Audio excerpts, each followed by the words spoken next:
Hello and welcome back to my YouTube channel. Hope you are all doing well. तो आज हम यहाँ पर इंपॉर्टेंट क्वेश्चंस को रिवाइज करेंगे। ये क्वेश्चंस आप सभी को पता है, आपके हमीरपुर बोर्ड में पूछे जा चुके हैं। तो संभावना है कि आपके आगे आने वाले राज्य चयन आयोग या फिर शिमला बोर्ड में पूछे जा सकते हैं। आप सभी को पता ही होगा कि हफ्ते में एक या फिर दो बार हमीरपुर बोर्ड में जो प्रीवियस इंपॉर्टेंट क्वेश्चंस पूछे जाते थे, वो मैं आपके सामने लेकर के आता हूँ, वीडियोस के थ्रू लेकर के आता हूँ और आपको यहाँ पर रिवाइज करवाता हूँ। इससे होता क्या है, इससे आपको भी पता चलता है कि पहले हमीरपुर बोर्ड में किस तरह के क्वेश्चंस पूछा करते थे। जो एग्जामिनर था वह किस तरीके से क्वेश्चंस का लेवल सेट करता था, वो आपको यहाँ पर देखना है। आपको भी यहाँ पर एक आइडिया लग जाता है कि किस तरह से आपके आगे आने वाले राज्य चयन आयोग में आपसे क्वेश्चंस पुट किए जा सकते हैं। तो ये आपको यहाँ पर जरूर से चेकआउट करना है। बाकी हाँ, अगर आपने अभी तक अगर हमारे चैनल को सब्सक्राइब नहीं किया है तो चैनल को जरूर से सब्सक्राइब कर दें। अभी तक अगर आपने इस वीडियो को लाइक नहीं किया है तो जरूर से वीडियो को लाइक कर दें। और हाँ, अगर आपके कोई भाई बहन या फिर दोस्त गवर्नमेंट एग्जाम्स की तैयारी कर रहे हों तो उनके पास भी हमारी वीडियोस को शेयर कर दिया करें। बाकी मैं आपको पहले ही बता दूं, ये सिर्फ और सिर्फ एक रिवाइज सेशन रहेगा। थोड़े थोड़े की पॉइंट्स हम यहाँ पर क्वेश्चन से संबंधित देख लेंगे। बाकी जिस तरीके से मैं क्वेश्चंस को बिल्कुल डिटेल में डिस्कस करता हूँ, उस तरीके से मैं क्वेश्चंस को डिटेल में डिस्कस नहीं करूंगा। और हाँ, आपको भी पता है आपका हाई कोर्ट क्लर्क का भी पेपर आ चुका है। 6 या फिर 7 जुलाई को जो है तो वह एग्जाम है। आई थिंक 6 जुलाई को आपका हाई कोर्ट का पेपर है। तो उसके लिए भी यह जो है तो एक रिवाइज सेशन रहेगा, तो वो भी आपको यहाँ पर ज़रूर से देखना है। तो क्वेश्चन नंबर 30 की बात करें, which of the following is not a permanent member of the security council of the UN. तो निम्नलिखित में से कौन संयुक्त राष्ट्र की सुरक्षा परिषद का स्थायी सदस्य नहीं है। अब यहाँ पर बात आई है यूएन की, यानी कि यूनाइटेड नेशंस की। आप सभी को पता है यूएन के टोटल परमानेंट मेंबर कितने हैं, तो वो हैं 5। अब वो 5 कौन-कौन से हैं, तो उनमें चाइना हो गया, रशिया हो गया, फ्रांस हो गया, यूके हो गया और यूएसए हो गया। तो ये टोटल जो है तो यूएन के 5 परमानेंट मेंबर हैं। इनमें जर्मनी नहीं आता है, इसलिए इस क्वेश्चन का देखो राइट ऑप्शन क्या हो जाएगा, ऑप्शन बी देखो यहाँ पर बिल्कुल करेक्ट हो जाएगा। यूएन की आप सभी को पता है, यूएन से संबंधित बहुत से क्वेश्चन एग्जाम में पूछे जाते हैं, जैसे कि यूएन की स्थापना कब की गई थी, ये होते हैं बिल्कुल बेसिक से क्वेश्चन। तो यूएन की स्थापना 1945 में की गई थी। 24 अक्टूबर 1945 को यूएन की स्थापना की गई थी। यूएन का हेडक्वार्टर कहाँ पर है, तो वो है न्यूयॉर्क में। और यूएन के टोटल प्रिंसिपल ऑर्गन कितने हैं, तो वो हैं 6। ये भी आप सभी को ध्यान में रखने हैं। ये क्वेश्चंस को हम बिल्कुल डिटेल में डिस्कस करते हैं, आप सभी को पता ही होगा। नेक्स्ट क्वेश्चन की बात करें, which American president was a famous film और TV star before he became the president. तो कौन सा अमेरिकी राष्ट्रपति उसके राष्ट्रपति बनने से पूर्व एक प्रसिद्ध फिल्म या फिर टीवी स्टार था, तो वह कौन था, तो वो था रोनाल्ड रीन। ऑप्शन बी देखो यहाँ पर बिल्कुल करेक्ट हो जाएगा। रोनाल्ड रीगन जो है तो एक पूर्व अमेरिकी राष्ट्रपति था, जो राष्ट्रपति बनने से पूर्व एक प्रसिद्ध जो है तो फिल्म या फिर टीवी स्टार हुआ करता था। तो सबसे पहले तो आपको यही ध्यान में रखना है, ये जो रोनाल्ड रीगन था, यह अमेरिका का कौन से नंबर का राष्ट्रपति हुआ करता था। ये क्वेश्चन भी एग्जाम में बनता है। तो यह 40वें नंबर का राष्ट्रपति हुआ करता था, 40th प्रेसिडेंट था यह यूएसए का। ये आपको ध्यान में रखना है। और कब से कब तक यह यूएसए का प्रेसिडेंट रहा था, तो 1981 से लेकर के 1989 तक यह जो है तो यूएसए का प्रेसिडेंट रहा था। तो ये भी आपको ध्यान में रखना है। क्वेश्चन नंबर 32 की बात करें, who is known as Indian Bismarck. तो कौन भारतीय बिस्मार्क के नाम से जाना जाता है, तो ये तो आई थिंक सभी को पता होगा कि भारतीय बिस्मार्क, इंडियन बिस्मार्क कहा जाता है वल्लभ भाई पटेल को। ऑप्शन बी देखो यहाँ पर बिल्कुल करेक्ट हो जाएगा। अब इनको जो है तो भारतीय बिस्मार्क क्यों कहा जाता है, वो भी आपको पता होना चाहिए, क्योंकि इन्होंने भारत के विभाजन के समय जो विभाजित खंड थे, जो हमारे प्रिंसली स्टेट्स थे, जो ब्रिटिश भारत के प्रिंसली स्टेट्स थे, उनको एक करने का काम किन्होंने किया था, तो वो किया था वल्लभ भाई पटेल ने। इसलिए इनको जो है तो इंडियन बिस्मार्क कहा जाता है। और इन्हीं को एक और उपाधि भी दी जाती है, तो इन्हीं को भारत का लौह पुरुष भी कहा जाता है। आयरन मैन ऑफ इंडिया भी किनको कहा जाता है, तो वो भी वल्लभ भाई पटेल को कहा जाता है। तो ये भी आपने ध्यान में रखना है। अगले क्वेश्चन की बात करें, who amongst the following is a famous sarod player. तो निम्नलिखित में से कौन एक प्रसिद्ध जो है तो सरोद वादक हैं। अब ये होती है स्टैटिक जीके। स्टैटिक जीके से भी आप सभी को पता है एक या फिर दो क्वेश्चंस आपके एग्जाम में बन जाते हैं। तो यहाँ पर आपसे पूछा गया है कि कौन सा एक प्रसिद्ध सरोद वादक है। तो सरोद वादक आपसे पूछा गया है, तो वह कौन थे, तो वो है अमजद अली खान। ऑप्शन सी देखो यहाँ पर बिल्कुल करेक्ट हो जाएगा। अच्छा, यहाँ पर ऑप्शन ए में देकर के रखे हैं जाकिर हुसैन। हो सकता है कि आपके आगे आने वाले एग्जाम में जाकिर हुसैन ही पूछ लें, क्योंकि जाकिर हुसैन का आप सभी को पता है अभी हाल फिलहाल जो है तो निधन भी हुआ है। तो जाकिर हुसैन यह किससे संबंधित है, तो यह तबले से संबंधित है, ये आपको पता होना चाहिए। ऑप्शन बी में है हरि प्रसाद चौरसिया। इनका संबंध किससे है, तो इनका संबंध है बांसुरी से, ये भी आपको ध्यान में रखना है। और ऑप्शन डी में है शिव कुमार शर्मा। मोस्ट इंपॉर्टेंट नाम है ये, क्योंकि इनका संबंध किससे है, तो इनका संबंध किससे है, तो इनका संबंध है संतूर वादक से। तो ये भी आपको ध्यान में रखना है। यहाँ से मैं आपसे एक क्वेश्चन पूछता हूँ, क्वेश्चन ये है, पंडित रविशंकर। पंडित रविशंकर का संबंध जो है तो किस वाद्य यंत्र से है, वो देखो आप नीचे कमेंट में मुझे बताओगे। अगले क्वेश्चन की बात करें, the title of sparrow is given to. तो स्पैरो की उपाधि किसे दी गई थी, तो वो किसे दी गई थी। अब देखो ये होते हैं बिल्कुल बेसिक से क्वेश्चंस है, यही आपको पढ़ने हैं, कौन सा टाइटल किसे दिया गया था। अब ये बेसिक क्वेश्चंस अगर आपके एग्जाम में बन जाते हैं, कुछ एक बच्चों को नहीं आते हैं, तो यही वो एक या फिर दो नंबर होते हैं जो कि आपको आपकी सिलेक्शन से पीछे कर देते हैं। तो इन क्वेश्चंस को भी आपको ध्यान में रखना है। तो स्पैरो की उपाधि दी गई थी मेजर जनरल राजेंद्र सिंह को। ऑप्शन सी देखो यहाँ पर बिल्कुल करेक्ट हो जाएगा।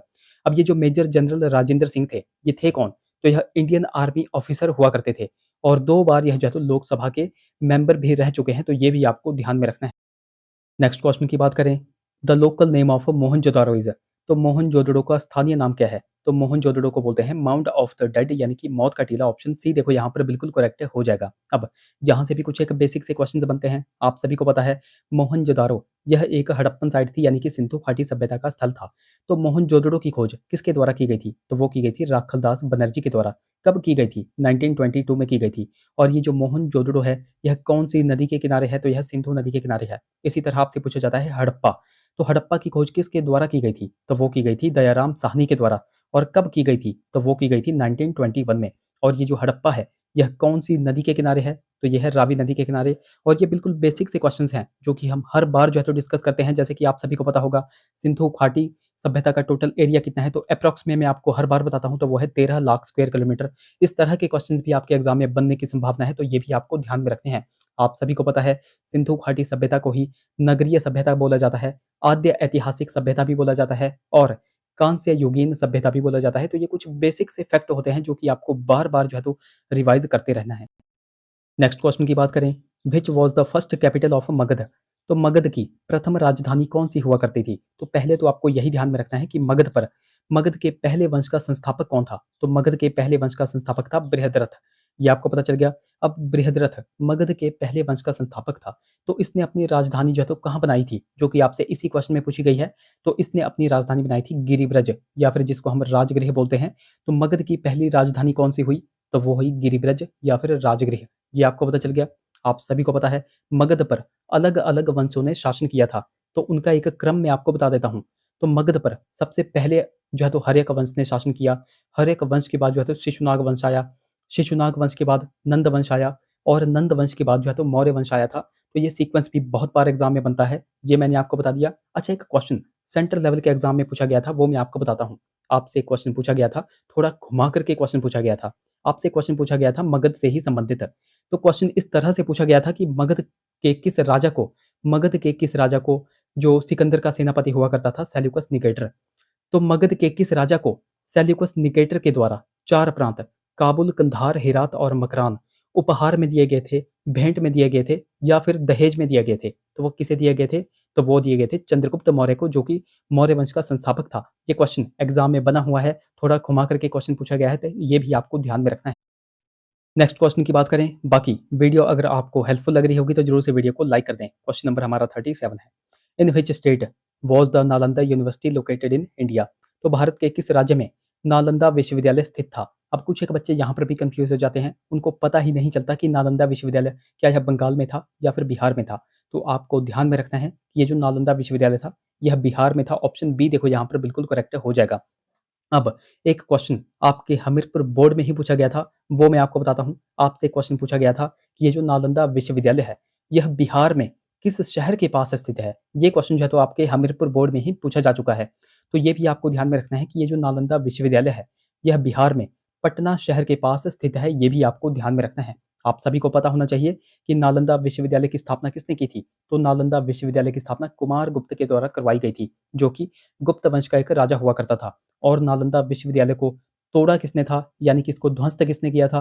तो वो था बख्तियार खिलजी। तो ये भी आपको ध्यान में रखना है। अगले क्वेश्चन की बात करें, कौटिल्याज अर्थशास्त्र deals with the aspect of. तो कौटिल्य का जो अर्थशास्त्र है वह किस विषय से संबंधित है? पहले तो आपको यही ध्यान में रखना है कि ये जो कौटिल्य नाम यहाँ पर दिया गया है, तो कौटिल्य को ही चाणक्य भी बोला जाता है, ये भी आपने ध्यान में रखना है। अब ये चाणक्य थे कौन? तो यह चंद्रगुप्त मौर्य के दरबार में रहते थे, ये आपको ध्यान में रखना है। अब यहाँ पर आपसे पूछा गया है कि कौटिल्य का जो अर्थशास्त्र था, जो उन्होंने अर्थशास्त्र बुक लिखी हुई थी, तो वह किस विषय से संबंधित थी?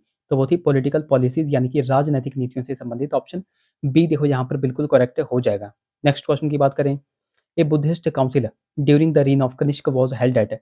तो कनिष्क के शासन के दौरान एक बौद्ध संगति हुई थी, तो वो कहाँ पर हुई थी? अब कनिष्क की यहाँ पे बात आई है और बौद्ध संगति की यहाँ पे बात आई है, तो आप सभी को पता होना चाहिए कि हमने बहुत दिनों से बौद्ध संगतियों के बारे में जो है तो डिस्कस नहीं किया हुआ है। तो टोटल कितनी बौद्ध संगतियां हुई थी? तो वो हुई थी 4। पहले तो इस क्वेश्चन का राइट ऑप्शन यहाँ पर देख लेते हैं। तो कनिष्क के शासन के दौरान एक बौद्ध संगति हुई थी, तो वो कहाँ पर हुई थी? ये आपसे पूछा गया है। तो वो हुई थी कुंडलवन कश्मीर में। ऑप्शन बी यहाँ पर करेक्ट हो जाएगा। अब बिल्कुल बेसिक से यहाँ पर बात करते हैं। आप सभी को पता होगा बौद्ध धर्म में टोटल जो है तो 4 बौद्ध संगतियां हुई थी। तो यहाँ पर आपको ध्यान में रखना है, पहली बौद्ध संगति ये कब हुई थी? तो ये हुई थी 483 बीसी में, 483 ईसा पूर्व में। किसके शासनकाल में यह हुई थी? तो यह अजात शत्रु के शासनकाल में हुई थी। और ये हुई कहाँ पर थी? तो ये हुई थी राजगृह में। दूसरी बौद्ध संगति कब हुई थी? तो ये हुई थी 383 383 बीसी में। और यह किसके शासनकाल में हुई थी? तो यह कालाशोक के शासनकाल में हुई थी। और ये हुई कहाँ पर थी? तो ये हुई थी वैशाली में। ये भी आपको पता चल गया। तीसरी बौद्ध संगति ये कब हुई थी? ये भी आपको पता होना चाहिए। तो ये हुई थी 250 बीसी में। यहाँ पर जो है तो कुछ एक एक्सेप्शन भी बनते हैं, कई बार जो है तो 250 की जगह जो है तो 247 भी लिखा आता है, तो वो भी आपने ध्यान में रखना है। तो तीसरी बौद्ध संगति ये हुई थी 250 250 बीसी में। और किसके शासनकाल में हुई थी? अशोक के शासनकाल में हुई थी। और ये कहाँ पर हुई थी? तो ये हुई थी पाटलिपुत्रा में। और अभी हमने क्वेश्चन पढ़ा कि ये जो चौथी बौद्ध संगति थी, यह किसके शासनकाल में हुई थी? तो यह कनिष्क के शासनकाल में हुई थी। और ये हुई कब थी? ये भी आपसे पूछा जाता है। तो यह ईस्वी की पहली शताब्दी को ही थी। अराउंड में आपको बताऊँ तो 72 एडी आप ध्यान में रखना है। 72 ईस्वी में जो है तो यह चौथी बौद्ध संगति हुई थी। और कहाँ पर हुई थी वो भी हमने यहाँ पर देख लिया। तो ये हुई थी कुंडलवन कश्मीर में। तो चारों की चारों बौद्ध संगतियाँ हमने यहाँ पर देख। एक क्वेश्चन मैं आपसे यहाँ पर पूछता हूँ, जैन धर्म में टोटल बौद्ध संगतियाँ कितनी हुई हैं? वो आप मुझे नीचे कमेंट में बताओगे। अगले क्वेश्चन की बात करें, मृच्छकटिकम वॉज रिटन बाई। तो मृच्छकटिकम किसके द्वारा जो है तो लिखी गई है? अब ये भी बिल्कुल बेसिक से क्वेश्चन होते हैं।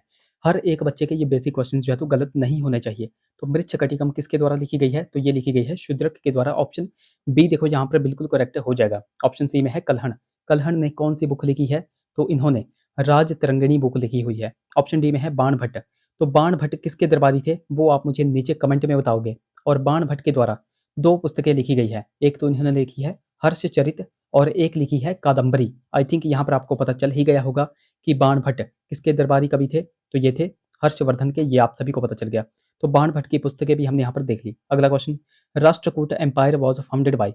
तो राष्ट्रकूट साम्राज्य की स्थापना किसके द्वारा की गई थी? तो वो की गई थी दंती दुर्ग के द्वारा। ऑप्शन ए देखो यहाँ पर बिल्कुल करेक्ट हो जाएगा। आप ही के हमीरपुर बोर्ड में ये क्वेश्चन पूछा गया था कि राष्ट्रकूट साम्राज्य की स्थापना दंती दुर्ग के द्वारा कब की गई थी? डेट्स देखो आपसे पूछी गई थी।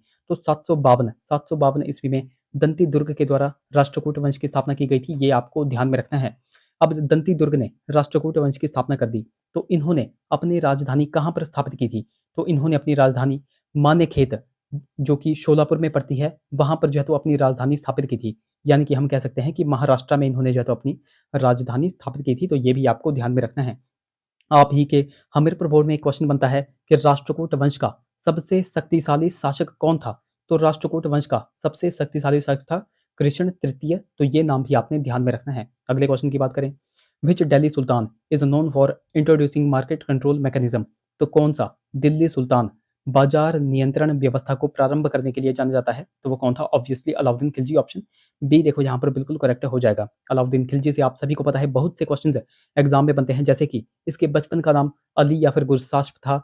अलाउद्दीन खिलजी ने ही घोड़ा दागने की प्रथा जो है तो शुरू की थी। सैनिकों का हुलिया लिखने की प्रथा की शुरुआत भी अलाउद्दीन खिलजी के द्वारा ही की गई थी। और मोस्ट इंपॉर्टेंट क्वेश्चन जो कि आपसे इसी क्वेश्चन में पूछा गया था, बाजार नियंत्रण व्यवस्था को किसके द्वारा शुरू किया गया था? तो वो भी अलाउद्दीन खिलजी के ही द्वारा शुरू किया गया था। आप सभी को पता होना चाहिए इसी के द्वारा, इसी ने, ये जो अलाउद्दीन खिलजी था, इसी ने हजार खंबा महल हो गया, सेरी का किला हो गया, अलाई दरवाजा हो गया, जमैत खाना मस्जिद हो गई, इन सभी का निर्माण किसने किया था? तो वो किया था अलाउद्दीन खिलजी ने। और ये क्वेश्चन पता नहीं कितनी बार आपके एग्जाम में पूछे जा चुके हैं। अलाउद्दीन खिलजी दिल्ली की गद्दी पर कब बैठा था? तो वो ये बैठा था 1296 में। और एक और क्वेश्चन मैं आपको यहाँ पर बता ही देता हूँ, अलाउद्दीन खिलजी ने 1296 में कहाँ पर जो तो आक्रमण आक्रमण किया था? तो इसने आक्रमण किया था देवगिरी पर। कहाँ पर किया था? देवगिरी पर। कब किया था? 1296 की यह बात है। और उस समय राजा कौन हुआ करता था देवगिरी का? ये क्वेश्चन आपके एग्जाम में बनता है। तो उस समय राजा हुआ करता था रामचंद्र देव। तो ये कुछ एक बेसिक से क्वेश्चंस है, मैं आपको बार-बार जो है तो रिवाइज़ करवाता हूँ, ये आपने ध्यान में रखने हैं। 43 question, Bijapur is known for its, तो बीजापुर किसके लिए जाना जाता है? अब कुछ एक बच्चों को ये भी पता नहीं होगा कि ये जो बीजापुर है, यह कौन-सी स्टेट में पड़ता है? पहले तो इस क्वेश्चन का राइट ऑप्शन हम देख लेते हैं, बीजापुर किसके लिए जाना जाता है? तो यह गोल गुंबज के लिए जाना जाता है, ऑप्शन सी देखो यहाँ पर बिल्कुल करेक्ट हो जाएगा। अब यहाँ से भी कुछ एक क्वेश्चंस बनते हैं, वो मैं आपको बताता हूँ। आपसे यहाँ पर क्वेश्चन पूछा जाता है कि ये जो गोल गुंबज है, इसका निर्माण किसके द्वारा करवाया गया था? तो गोल गुंबज का निर्माण मोहम्मद आदिल शाह के द्वारा करवाया गया था, ये आपको पता होना चाहिए। और ये जो गोल गुंबज था, इसका वास्तुकार भी आपसे पूछा गया है, तो इसका वास्तुकार कौन था? तो वो था याकूत। अब याकूत कहाँ का निवासी था, ये भी क्वेश्चन एग्जाम में बना है। तो यह फारस का निवासी था, या फिर फारस का आप कह सकते हैं कि फारस का याकूत था, ये आपको ध्यान में रखना है। तो गोल गुंबज, इसका निर्माण हमने देख लिया मोहम्मद आदिल शाह, और इसका वास्तुकार तो फारस का था, जिसका नाम था याकूत। ये 2 पॉइंट मैंने आपको बता दिए, ये दोनों के दोनों आपको ध्यान में रखने हैं। बीजापुर पड़ता कहाँ पर है? तो ये पड़ता है कर्नाटका में, ये भी आपको ध्यान में रखना है। नेक्स्ट क्वेश्चन हमारा 44 है, who is the author of आईने अकबरी? तो आईने अकबरी का लेखक कौन था? यानी कि आपसे पूछा गया है, आईने अकबरी को ही जो है तो अकबरनामा बोला जाता है, तो अकबरनामा लिखी थी अबुल फजल के द्वारा, ऑप्शन ए देखो यहाँ पर बिल्कुल करेक्ट हो जाएगा। अब आप सभी को पता है, अकबर की बात आई है तो अकबर से संबंधित जितने भी इंपॉर्टेंट क्वेश्चन बनते हैं वो हर बार हम डिस्कस करते हैं। तो अभी हम यहाँ पर कुछ और क्वेश्चन मैं आपको बताता हूँ, जैसे कि अकबर के शासनकाल को क्या कहा जाता है? तो एक क्वेश्चन यहाँ पर बनता है कि हिंदी कला का स्वर्णकाल, हिंदी कला का स्वर्णकाल किसके शासनकाल को कहा जाता है? तो ये आपको ध्यान में रखना है, यह अकबर के शासनकाल को कहा जाता है। इसी की तरह आप सभी को पता होगा, चित्रकला का स्वर्णकाल, यह जहांगीर के शासनकाल को कहा जाता है। स्थापत्य कला का स्वर्णकाल, यह जो है तो शाहजहां के शासनकाल को कहा जाता है। अकबर की हम यहाँ पर बात कर रहे थे, तो अकबर ने 500 बीघा भूमि जो है तो दान में दी थी, तो वो किनको दी थी? ये भी क्वेश्चन एग्जाम में बनता है। तो अकबर ने 500 बीघा भूमि जो है तो दान में दी थी, तो वो दी थी बीबी भानी को। अब ये बीबी भानी कौन थी? तो ये थी गुरु अमरदास। जो गुरु अमरदास थे, जो सिखों के 3rd नंबर के गुरु थे, तीसरे नंबर के गुरु थे, तो उनकी पुत्री थी बीबी भानी। तो इनको अकबर के द्वारा 500 बिग्गा भूमि दी गई थी दान में, ये भी आपको ध्यान में रखना है। बाकी वीडियो अगर आपको हेल्पफुल लग रही होगी, तो ज़रूर से वीडियो को लाइक कर दें। अभी तक अगर आपने हमको टेलीग्राम और इंस्टाग्राम पे फॉलो नहीं किया है, तो वहाँ पर जाकर फॉलो ज़रूर कर लें। लिंक देखो आपको डिस्क्रिप्शन में मिल जाएगा। बाकी लिंक देखो कई बार चलता नहीं है, तो आपको सिंपली टेलीग्राम पे जाना है और लेट्स प्रिपेयर टू सर्च करना है, आपको हमारा चैनल मिल जाएगा। उसी प्रकार इंस्टाग्राम पे जाकर के आप लेट्स प्रिपेयर टुगेदर सर्च कर सकते हैं, अगर कोई क्वेरी होगी तो आप मुझे इंस्टा पे मैसेज कर सकते हैं। नेक्स्ट क्वेश्चन की बात करें, which was the first fort constructed by the British in India? तो ब्रिटिशों के द्वारा भारत में कौन सा प्रथम किला निर्मित किया गया था? तो वह कौन सा किया गया था? तो वो था Fort Saint George, option A देखो यहाँ पर बिल्कुल करेक्ट हो जाएगा। अब इस क्वेश्चन से संबंधित कुछ और भी क्वेश्चंस बनते हैं, जैसे कि मैं ही आपसे एक क्वेश्चन पूछ लूं कि ब्रिटिशों के द्वारा भारत में ये जो प्रथम किला निर्मित किया गया था, जो हमने देखा फोर्ट सेंट जॉर्ज, अगर मैं आपसे क्वेश्चन पूछ लूं, यह कौन सी स्टेट में पाया जाता है, कौन सी स्टेट में इसका निर्माण किया गया था? और ऑप्शन में अगर आपके पास वेस्ट बंगाल यानी कि पश्चिमी बंगाल या फिर कोलकाता होगा, तो कुछ एक स्टूडेंट वेस्ट बंगाल या फिर कोलकाता टिक करके आ जाते हैं, जो कि बिल्कुल गलत हो जाएगा। इसी कंफ्यूजन से देखो आपको बचना है। एग्जामिनर आपको कंफ्यूज करता है, उसी कंफ्यूजन से आपको बचना है। तो ब्रिटिशों के द्वारा भारत में ये जो प्रथम किला निर्मित किया गया था, जिसको हमने फोर्ट सेंट जॉर्ज कहा, ये कहाँ पर पड़ता है? तो ये पड़ता है तमिलनाडु में। तमिलनाडु के कहाँ पर पड़ता है, ये भी आपको पता होना चाहिए। तो तमिलनाडु में यह पड़ता है चेन्नई में। कई बार ऑप्शन में चेन्नई नहीं दिया गया होता, चेन्नई की जगह जो तो मद्रास लिखा आता है, क्योंकि मद्रास को ही अब जो है तो चेन्नई बोलते हैं। तो ये भी आपको ध्यान में रखना है। तो फोर्ट सेंट जॉर्ज ये कहाँ पर है? तो ये है तमिलनाडु में, ये आपको पता चल गया। अब जो बच्चे कोलकाता या फिर वेस्ट बंगाल टिक करके आते हैं, उनको सिर्फ एक ही पता है, तो वो है फोर्ट विलियम, जो कि ऑप्शन सी में देख करके रखा है। तो ये आपको ध्यान में रखना है। ये जो फोर्ट विलियम है, ये कहाँ पर है? तो ये है कोलकाता में, ये भी आपको पता चल गया। कुछ एक बच्चे एक और चीज़ में कन्फ्यूज़ होते हैं। आप सभी को पता है, कंपनियों का आगमन हमारे भारत में हुआ था, तो कब-कब, कौन-कौन आए थे? जैसे कि पुर्तगाली हो गए, डच हो गए, अंग्रेज हो गए, तो ये कब-कब हमारे इंडिया में आए थे, वो आपको पता होना चाहिए। जब भी आपसे पूछेंगे पुर्तगाली, पुर्तगाली हमारे इंडिया में जो है तो कब आए थे? तो ये आए थे 1498 में। उसके बाद कौन आए? उसके बाद आए थे डच, और ये कब आए थे? तो ये आए थे 1595 में। उसके बाद कौन आए? तो उसके बाद आए अंग्रेज, यानी कि इंग्लैंड के निवासी। तो ये कब आए थे? तो ये आए थे 1600 ईस्वी में। और सबसे लास्ट में कौन आए थे? तो वो आए थे फ्रेंच। और फ्रेंच कब आए थे? 1664, 1664 में आए थे। ये भी आपको ध्यान में रखना है। सबसे पहले कौन आए? तो वो आए पुर्तगाली। कब आए थे? 1498 में। और सबसे बाद भी कौन गए थे? तो वो भी पुर्तगाली ही गए थे। तो ये भी आपको ध्यान में रखना है। अगला question, which of the following was the capital of Raja Ranjit Singh of Punjab? तो निम्नलिखित में से कौन-सी पंजाब के राजा रणजीत सिंह की राजधानी थी? तो वह कौन थी? तो वो थी लाहौर। ऑप्शन बी देखो यहाँ पर बिल्कुल करेक्ट हो जाएगा। अब एग्ज़ामिनर आपको यहाँ पर भी कन्फ्यूज़ करता है। आपसे क्वेश्चन पूछ लिया जाता है कि ये जो राजा रणजीत सिंह थे, इनकी धार्मिक राजधानी कौन हुआ करती थी? तो धार्मिक जब भी पूछेंगे तो वह कौन थी? ऑप्शन ए में देख कर के रखा है अमृतसर। तो जब भी आपसे पूछेंगे कि राजा रणजीत सिंह की धार्मिक राजधानी कौन-सी थी? तो वो थी अमृतसर। बट जब भी आपसे राजनैतिक राजधानी पूछेंगे तो वो कौन-सी हो जाएगी? तो वो हो जाएगी लाहौर। ये 2 पॉइंट आपको ध्यान में रखने हैं, यहाँ से भी आपको कन्फ्यूज़ किया जाता है। नेक्स्ट क्वेश्चन की बात करें, the first governor general of India was, तो भारत का पहला गवर्नर जनरल कौन हुआ करता था? तो वह कौन था? तो वो था लॉर्ड विलियम बेंटिक, जो कि ऑप्शन में नहीं दिया गया है, इसलिए इस क्वेश्चन का राइट ऑप्शन क्या हो जाएगा? ऑप्शन डी यहाँ पर करेक्ट हो जाएगा, नन ऑफ दीज़। अब यहाँ पर हम बिल्कुल सीक्वेंस में ही देख लेते हैं। तो सबसे पहले आप सभी को पता है, बंगाल का सबसे पहले गवर्नर हुआ करता था, तो बंगाल का पहला गवर्नर कौन था? तो वह कौन था? तो वो था क्लाइव, ये आपको पता होना चाहिए। और उसके बाद बंगाल का पहला गवर्नर जनरल कौन बना? तो वो ना लॉर्ड हेस्टिंग्स। उसके बाद भारत का पहला गवर्नर जनरल जो कि आपसे इसी क्वेश्चन में पूछा गया था, तो वह कौन था? Lord William Bentinck. और लास्ट में भारत का वायसराय कौन बना था सबसे पहले? तो वो था कैनिंग।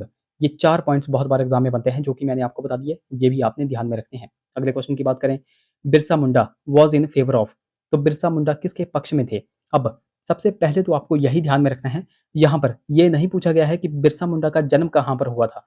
ये आपको ध्यान में रखना है। कुछ एक स्टूडेंट्स ऑप्शन सी टिक करके आ जाएँगे, जो कि बिल्कुल गलत हो जाएगा। यहाँ पर आपसे पूछा गया है कि बिरसा मुंडा किसके पक्ष में थे? वो क्या बनाना चाहते थे? अपना एक राज्य बनाना चाहते थे, तो क्या वह छत्तीसगढ़ बनाना चाहते थे, उत्तराखंड बनाना चाहते थे, झारखंड बनाना चाहते थे या फिर नन ऑफ दीज़ बनाना चाहते थे? तो मैं आपको यहाँ पर बता दूँ कि ये जो बिरसा मुंडा थे, यह जो है तो मुंडा राज यहाँ पर बनाना चाहते थे। एक स्टेट यहाँ पर बनाना चाहते थे, जिसको इन्होंने नाम दिया था मुंडा राज। अब आप ऑप्शंस में देख सकते हैं, क्या कहीं मुंडा राज ऑप्शन में दिया गया है? नहीं दिया गया है। इसलिए इस क्वेश्चन का राइट ऑप्शन क्या हो जाएगा? ऑप्शन डी यहाँ पर करेक्ट हो जाएगा, नन ऑफ दीज़। ये भी आपको ध्यान में रखना है। क्वेश्चन नंबर 49 की बात करें, who among the following leaders dominated the Lucknow pact in 1916, तो निम्नलिखित नेताओं में से कौन सा 1916 में लखनऊ समझौते का प्रमुख हुआ करता था? तो वो था बाल गंगाधर तिलक। ऑप्शन बी देखो यहाँ पर बिल्कुल करेक्ट हो जाएगा। आप सभी को पता है, कांग्रेस का अधिवेशन 1916 में कहाँ पर हुआ था? तो वो हुआ था लखनऊ में। और इसकी अध्यक्षता किन्होंने की थी? तो वो की थी अंबिका चरण मजूमदार के द्वारा। यहाँ पर क्या हुआ था? यहाँ पर जो कांग्रेस के गर्म दल के नेता थे और कांग्रेस के नरम दल के नेता थे, वो फिर से एक साथ जो है तो हो जाते हैं, एक साथ उनके द्वारा जो है तो समझौता कर लिया जाता है। वही आपसे पूछा गया था कि निम्नलिखित नेताओं में से कौन 1916 में लखनऊ समझौते का प्रमुख हुआ करता था? तो वो था बाल गंगाधर तिलक। ऑप्शन बी देखो यहाँ पर बिल्कुल करेक्ट हो जाएगा। अगले क्वेश्चन की बात करें, who called Gandhi ji as half naked beggar, तो किसने गांधी जी को अर्धनग्न भिखारी कहा था, अर्धनग्न फकीर कहा था? तो वो किसने कहा था? तो वो कहा था विंस्टन चर्चिल ने। ऑप्शन डी देखो यहाँ पर बिल्कुल करेक्ट हो जाएगा। अब ये जो विंस्टन चर्चिल था, यह कौन था? ये भी आपको पता होना चाहिए। तो यह यूके का एक फॉर्मर पीएम हुआ करता था। अब कब से कब तक यह यूके का पीएम रहा था, वो आपको पता होना चाहिए। तो 1940 1940 से लेकर के 1945 के बीच में यह जो है तो यूके का पीएम रहा था, ये आपको पता होना चाहिए।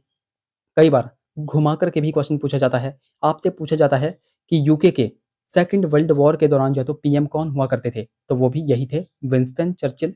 ये भी आपको ध्यान में रखना है। अगले क्वेश्चन की बात करें, in which country did the first Marxist revolution takes place, तो किस देश में प्रथम मार्क्सवादी क्रांति हुई थी? तो वो कहाँ पर हुई थी? तो वो हुई थी रशिया में। ऑप्शन डी देखो यहाँ पर बिल्कुल करेक्ट हो जाएगा। अब वर्ल्ड हिस्ट्री से भी कुछ एक क्वेश्चन एग्जाम में बनते हैं, आप सभी को पता है।